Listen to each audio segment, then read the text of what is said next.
Molly Bates. I'm a nurse practitioner student at West Texas A&M University. I'm here to complete my advanced health assessment head-to-toe comprehensive assessment. I've selected a 26-year-old Caucasian male as my patient, and my scenario is that he came in today for his first checkup this year, and so he qualifies for a full head-to-toe assessment. I've already completed my general survey. I've done my health history, my surgical history, and everything was normal. I've also done his height and weight and a full set of vital signs, and all that was normal as well.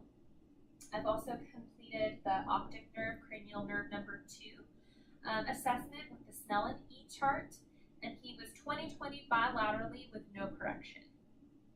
I've washed my hands, and so we'll go ahead and get started. As I go through my assessment, I'm going to assess the skin, hair, and nails. I'm just going to look for any abnormalities such as nevi, scary-looking moles, things that could be possible cancer, any bruising, any discoloration, or nothing normal for his ethnicity. I'm going to start with his scalp. I'm going to sit him up just a little bit so it's more comfortable for him. I'm going to just palpate and inspect the scalp. I'm going to look for any bony abnormalities, any tenderness. I'm going to look at his hair distribution and texture. Make sure all that looks okay. And all that does. You can lay back for me. I'm going to palpate the temporal artery.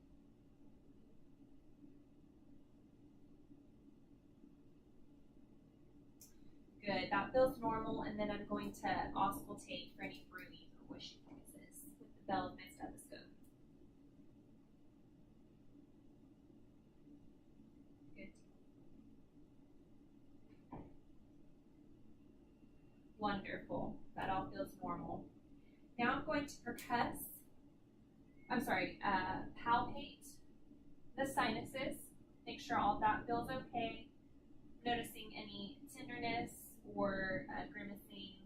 Do you feel any pain upon palpation? No. Good deal. All that feels great. While I'm here, I'm going to assess the trigeminal nerve, cranial nerve number 5. If you'll please tell me if you feel a sharp or dull sensation. Close your eyes for me. Good. Sharp. Dull. Sharp. Dull. You can open your eyes. All of that was normal. Now that we've done that, I'm going to go ahead and look at the eyes. I'm going to first, if you look up for me, I'm going to look for the sclera and conjunctiva. We want it to be pink and white.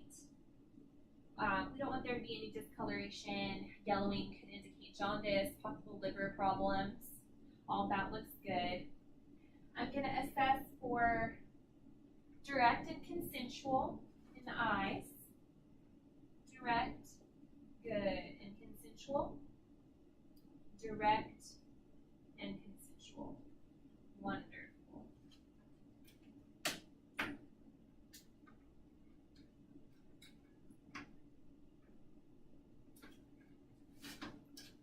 I'm next going to test for accommodation. So if you'll look at my pen light for me, and at the back wall, and at the pen light, and at the back wall, wonderful, that looks great. Now I'm going to assess at the optic disc for the red reflex. You'll just look straight forward for me. I'm just going to stabilize his head with my hand.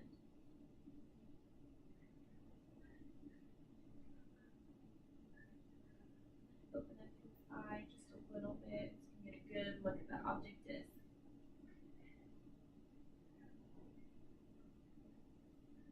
Good, all that looks great.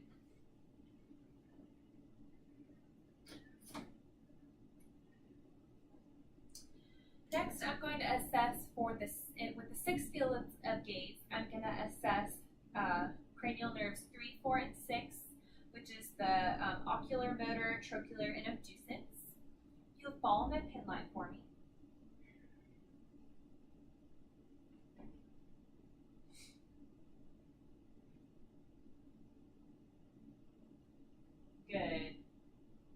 just looking for any nystagmus or any abnormal jerking eye movement, and I didn't see any, which is great. Now that I've inspected the eyes, I'm going to look at the ears. I'm going to look for symmetry bilaterally, any abnormalities, any skin lesions or moles noted here, and no pain or anything on the outside. Next, I'm going to look on the inside of the inner ear.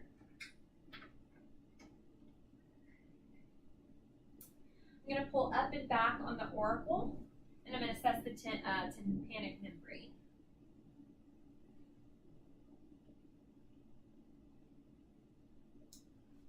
Wonderful. That all looked fine. There was no pain, swelling, edema.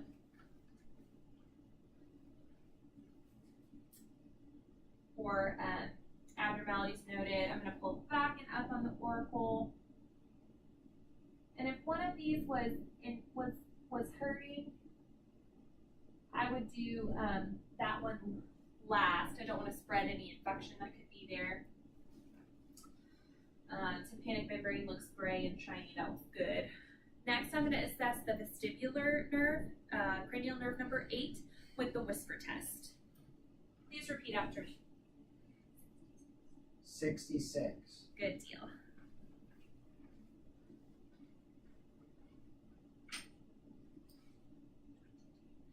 $22. Good. Now I'm going to do the Weber and the Rhine test. The Weber test is going to test for lateralization. Please tell me if you hear it bilaterally.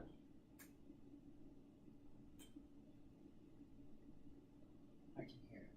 Bilaterally? Yes. Good deal. Now I'm going to test air-to-bone conduction using the Rhine test. Please tell me when you stop hearing it.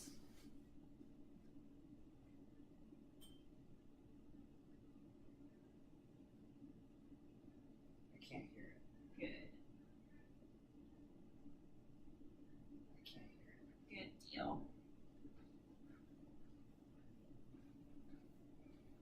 And we'll do that again.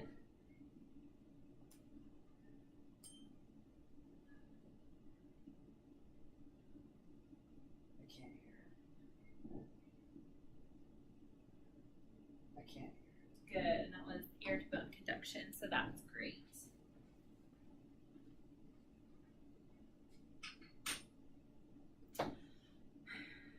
All right, so now that we've assessed the eyes and the ears, we're going to move on to the nose.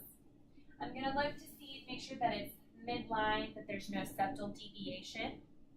I'm going to inspect the inside. I'm going to look for any nasal polyps, any abnormal drainage, anything like that.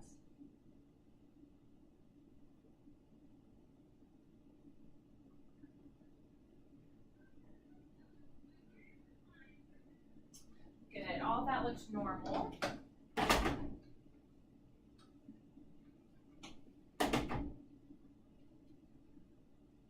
All that looks normal. Now I'm going to test for patency. So if you will, please breathe in through your nose for me as I occlude one nostril at a time. Good, that looks good. And one more time. Good. Now I'm going to assess for cranial nerve number 1, the olfactory nerve. If you will close your eyes for me, and please tell me what you smell. Peppermint. Good deal. I smell Christmas. I know, I wish it was Christmas. And again. Alcohol swab. Good deal. Perfect score.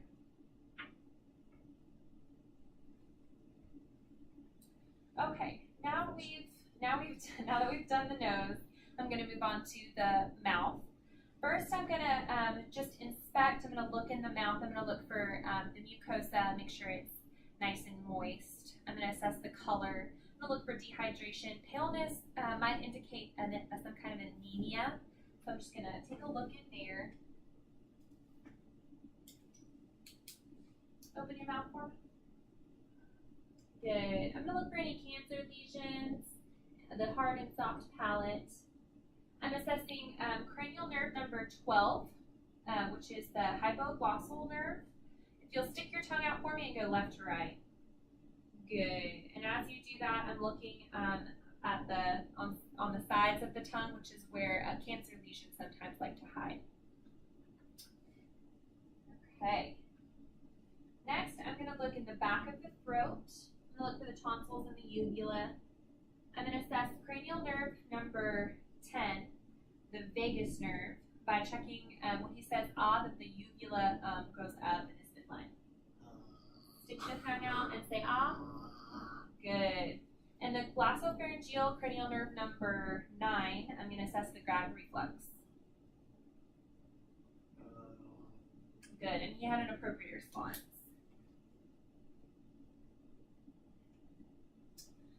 So we can finish up our cranial nerves. I'm going to assess cranial nerve number 11, which is the accessory nerve. You will lift up on your shoulders for me.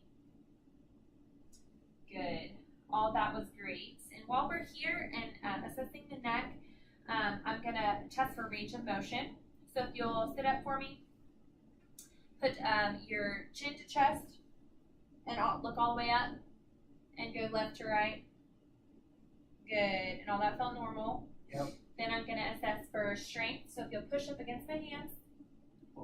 Good. Push up against my hands. Good. I'm looking at the trachea, and I'm just making sure, first and foremost, that there's no deviation. That would be an indication of a pressure change in the thorax, which could be something like a pneumothorax, which would be an emergency. And all of that looks fine. There's no distress or deviation noted.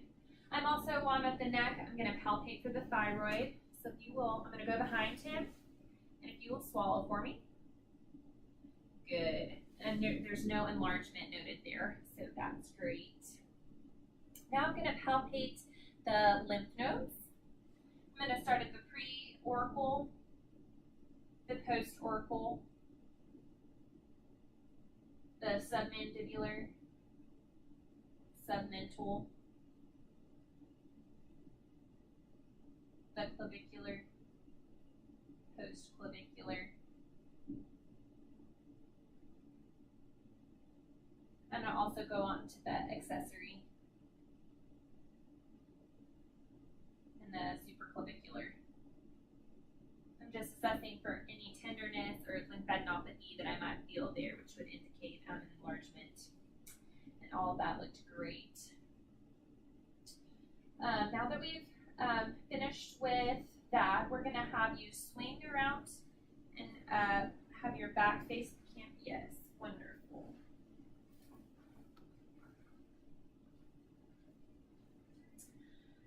Now I'm going to just inspect the posterior thorax. I'm going to make sure everything looks symmetrical, and that I'm also going to look at the diameter of the chest, the AP diameter. Make sure that there's no barrel chest, such as I would see in a COPD. I'm going to assess for expansion, symmetrical expansion. You'll take a deep breath for me. Good. And as I do that, my thumbs move up and down symmetrically, which is good. I'm also going to test for any tactile fremitus. You'll please say 99 for me. 99, 99. Good. I'm also going to percuss at this point. I'm going to feel for any hyperresonance or dullness. That could be a sign of COPD or fluid-filled lung sounds.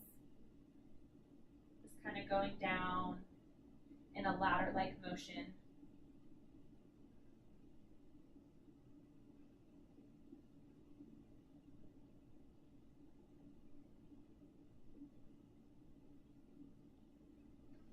Good.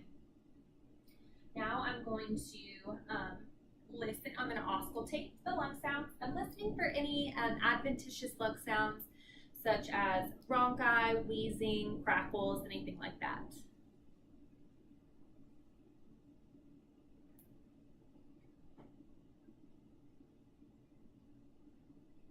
Take a deep breath. There, good job.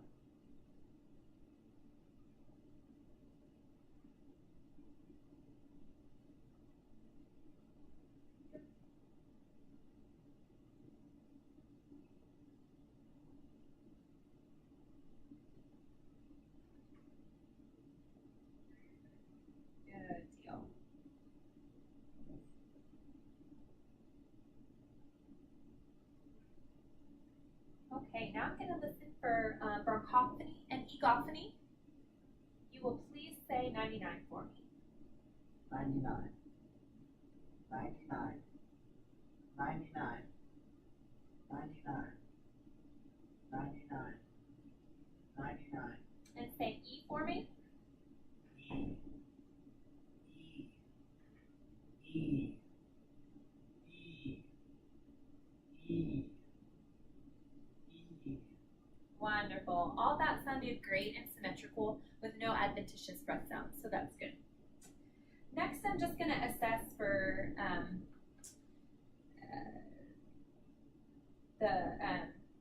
I'm going to have him take a deep breath for me and hold it. I'm going to percuss.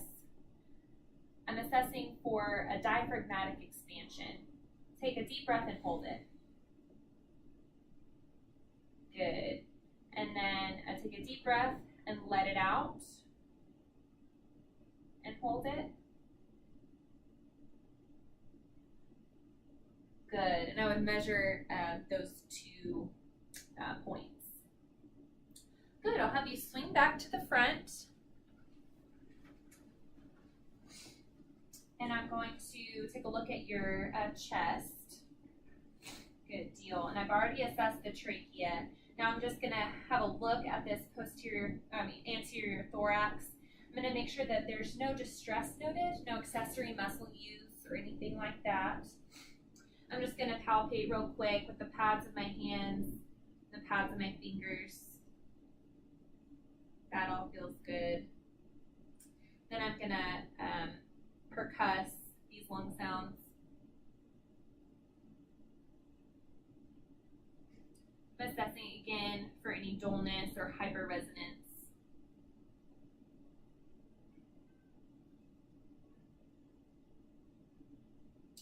And while I'm here, I can percuss for the point of, or palpate for the point of maximum intensity, which in him I feel right here, which is good. Next, I'm going to auscultate his lung sounds.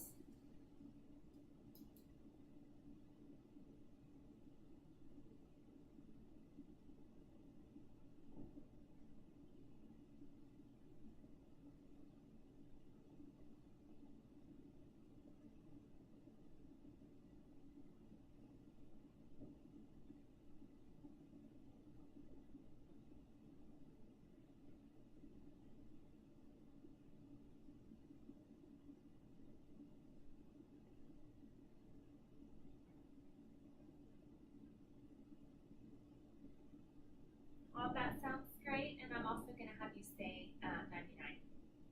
99, Good. 99, 99, 99, 99, 99, 99, 99, 99. Good, and I'll have you say E2. E, E, E, E, E, E. Wonderful. While I have my stethoscope, I'm going to go ahead and listen to the heart sounds. So I'm going to start at the second intercostal space right of the sternal border, which will be the aortic. Then I'm going to go over to the second intercostal space left of the sternal border, which will be the pulmonic. Then I'm going to go to the third intercostal space left of the sternal border, which will be Erb's point. Then I'm going to go to the fourth intercostal space left of the sternal border, and that will be the tricuspid. Then I'm going to go to the fifth intercostal space midclavicular line, which will be the apex of the heart or the mitral.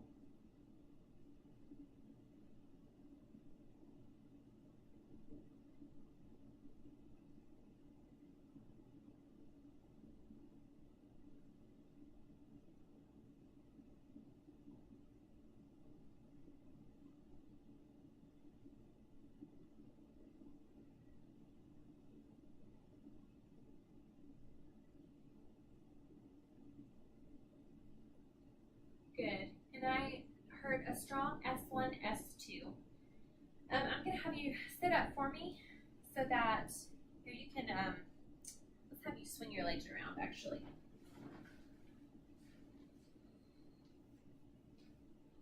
So that I can hear that just a little bit better.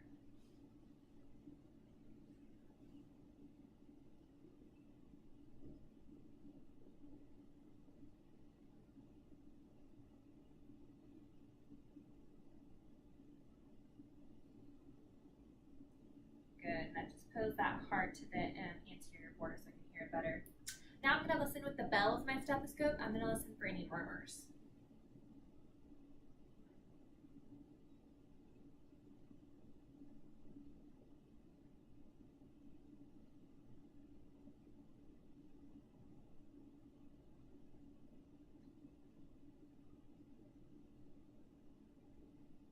Good, all that sounds great. I did not hear any murmurs, so that's good. I'll have you swing back around.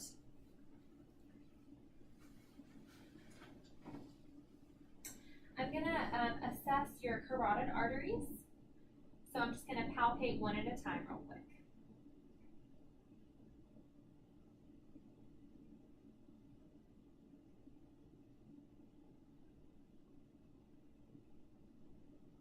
Good. It's 2 plus bilaterally, and I'm gonna listen for any bruise or swishing noise.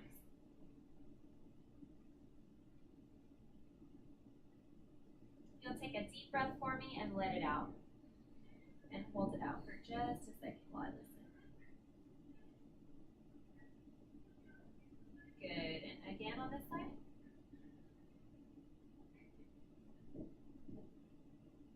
Good, I didn't hear any bruise or swishing. Now I'm going to assess for the jugular vein distension. So I'm going to pull him back to 30 degrees.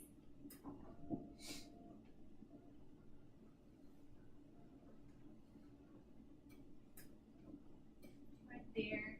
I'm going to take my centimeter ruler and I'm going to put it at the sternal notch right here.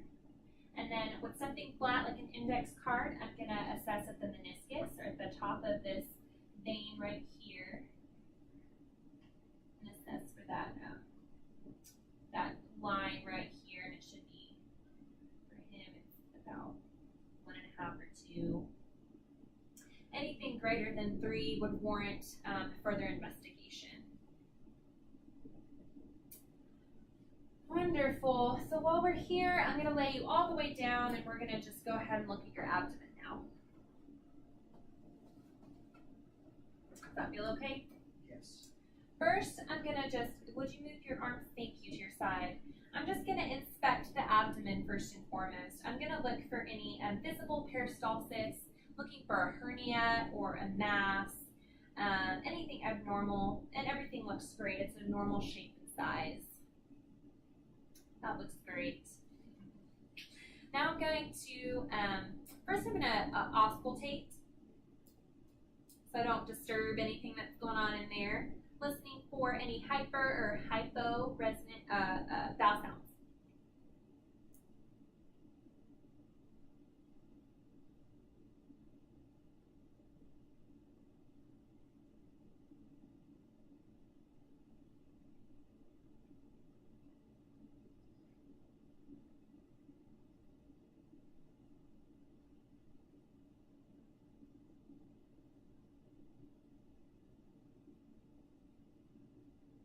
Good, those all sound normal. And then while I'm here, I'm going to assess the aorta and the femoral arteries. I'm going to, again, assess for bruise or swishing noises.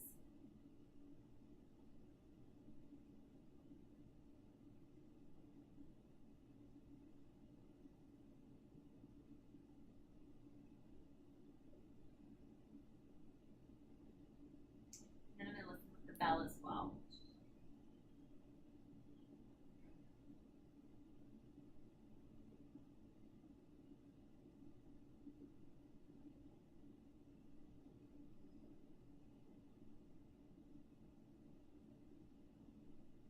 Good. All that sounded great. Now I'm going to percuss the abdomen, just do general percussiveness. any tympany or dullness, any masses, anything like that, any splenic dullness. Assess over the spleen. Sounds good. I'm going to assess the liver border. So I'm going to start at the just right of the umbilicus, mid clavicular line, and I'm going to start there and go up, assessing for any liver enlargement, hepatomegaly. Good. I wait until I hear that or I feel that, and then I'm going to start up here right below the nipple about the mid-clavicular line again and go down. I'm going to percuss all the way down. Good. And then I would measure between those two spots. So that feels great. And then percussing the spleen. So that's good. Now I'm going to move on to light palpation. I'm assessing for any grimacing, any tenderness, again, masses, any liver enlargement, spleen enlargement, anything that's abnormal. There's no grimacing or abnormalities felt. Now I'm going to move to deep palpation.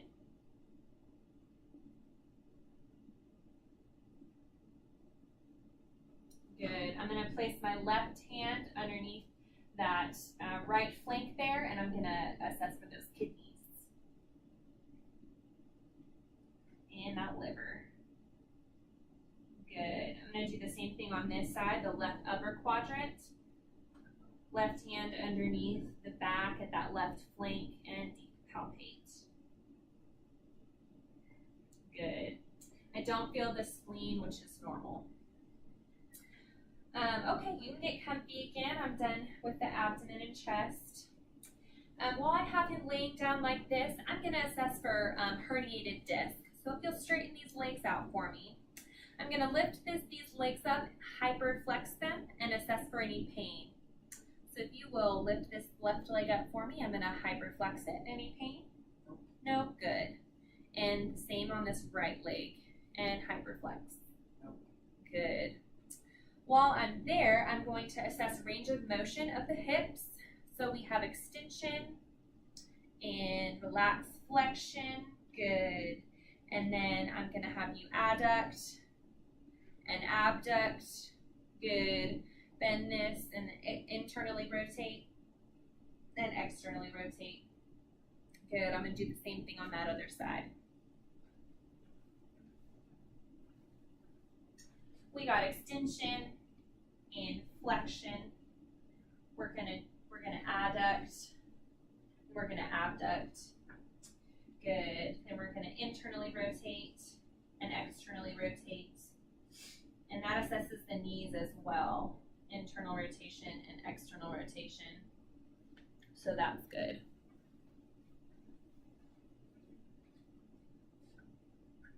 And just assessing those any knee pain that you're having. No. Good. Okay, now I'm going to assess range of motion of the ankles as well as strength. So if you'll push down on the pedals for me, good. Bilaterally feels the same. Pull back, good. You can relax. That's an important test, especially for his neurological exam as well, making sure that he feels no weakness bilaterally and he's symmetrical on both sides. So that's good. And then just inspecting these legs, making sure there's no edema, no cyanosis to the legs, the feet, no clubbing of the toenails, and checking capillary fill, making sure all that looks good. And it does. Wonderful. I'm going to have you sit up. We'll have you sit up and swing around.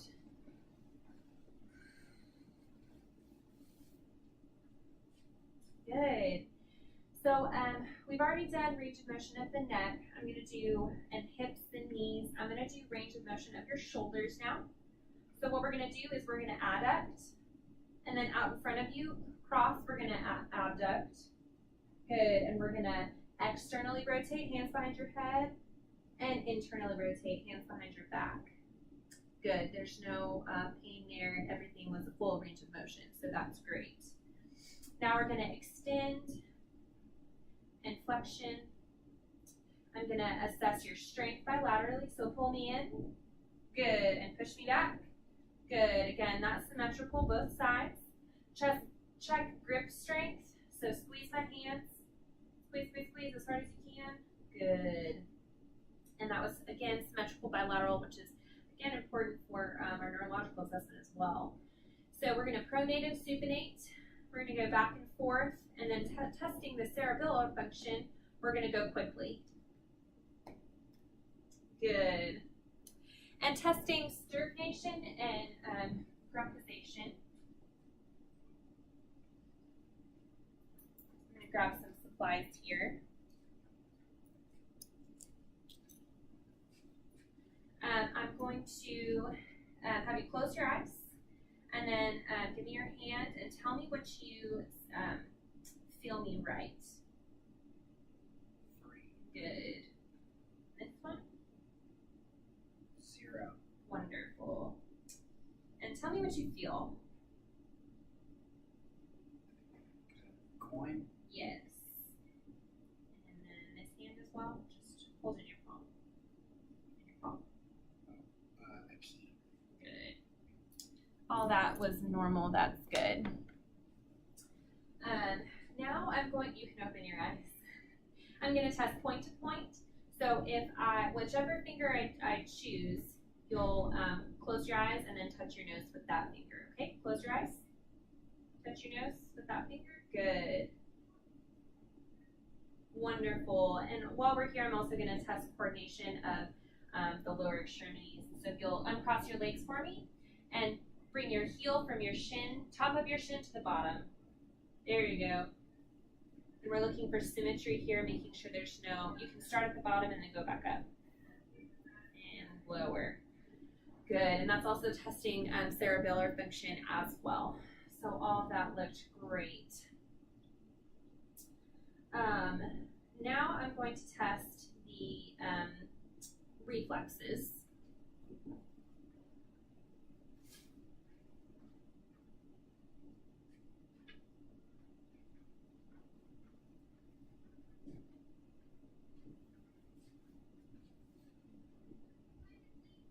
We're going to do triceps. Good. And the biceps. Go for that tendon right here. Good. And the biceps, triceps. All right. Go for that tendon, wherever that tendon is.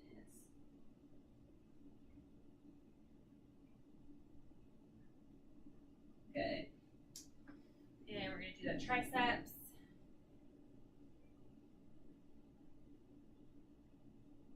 Triceps. Good. And fill in for that one right here. Biceps.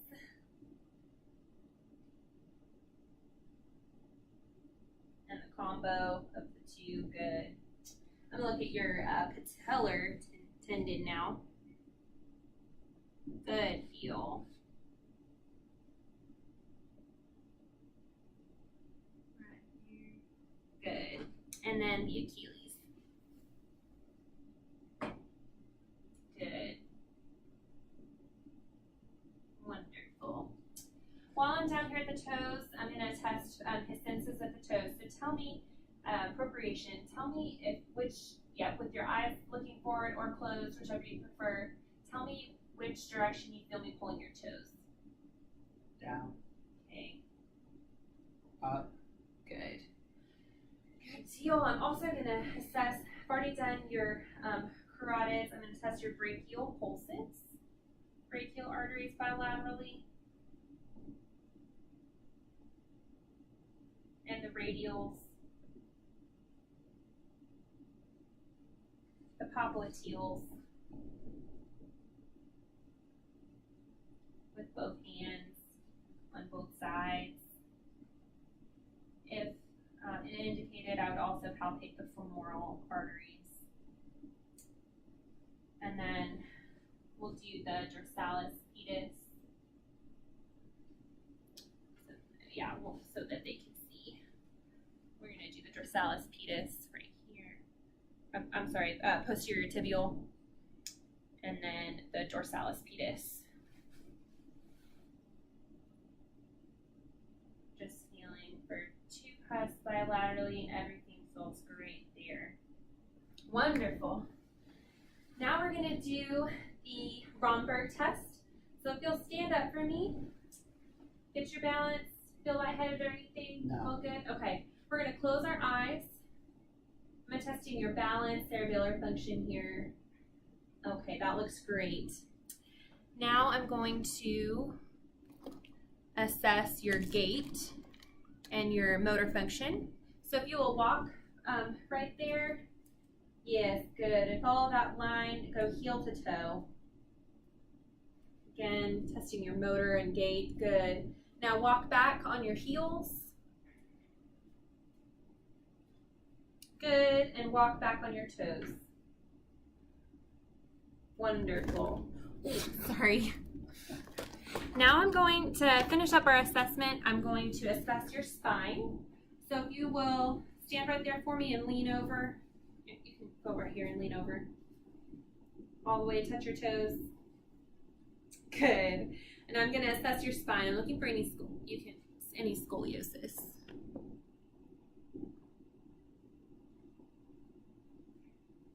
Okay, come halfway up and assess for any scoliosis of the spine. And all that feels normal. Okay, you can stand up. That concludes our head to toe assessment. Thank you. In order to finish my head to toe assessment, I'm going to complete a discussion about the breast, genital, and rectal exam. So on my 26-year-old male, I would look for a symmetry. I'd look for them to be equal bilaterally, and they were. I would look for any nipple discharge. I would look for the nipple and areola to be just small and symmetrical, and they were, so that's good. And then I'm going to move on to the penis, the scrotum, the epididymis. I'm just going to inspect first. I'm looking for any ulcerations, any excoriations. I'm also going to look for any evidence of an STI. I'm going to look for any abnormal discharge. I've already asked him about all that, his sexual history and last time he got tested for STIs, stuff like that. And so I completed that in my general survey. And so all of that looks good. Then I would palpate the scrotum, the epididymis. I'd look for for any lesions, any masses, making sure he doesn't have any indication of cancer. I would also, performing that test, I would hold the scrotal sac between my thumb and 2 fingers, my gloved hands, and kind of move them back and forth gently, making sure that I don't, he feels no pain there, and that no masses are noted, no scrotal nevi, anything like that.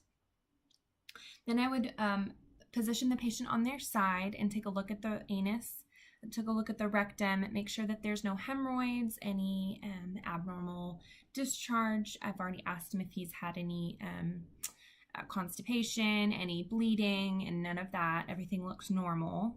Then I would perform a digital rectal exam. I'm looking for the tone, any high rating prostate, anything like that, and all of that is normal. And that completes my head to toe assessment. Thank you.